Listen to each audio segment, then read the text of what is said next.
only 2 engines are now being fired, and we are nearly at zero velocity, vertical and horizontal. We were hovering, and now we are approaching the moon's surface.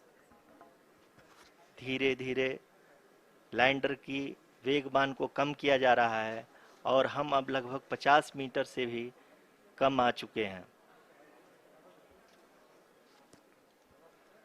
We can see the Honorable Prime Minister, Shri Narendra Modi ji, who is here to encourage us, and he is critically looking at the visuals.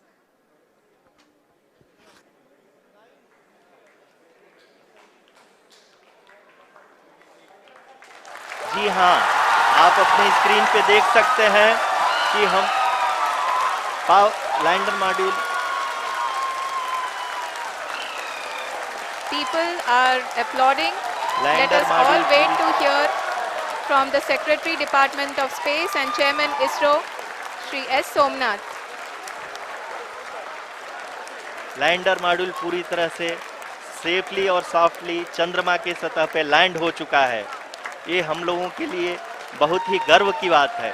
Hindi में एक कहावत है कि चंदा मामा दूर के, लेकिन अब हम ये कह सकते हैं कि चंदा मामा अपने घर के. बहुत ही उम्दा.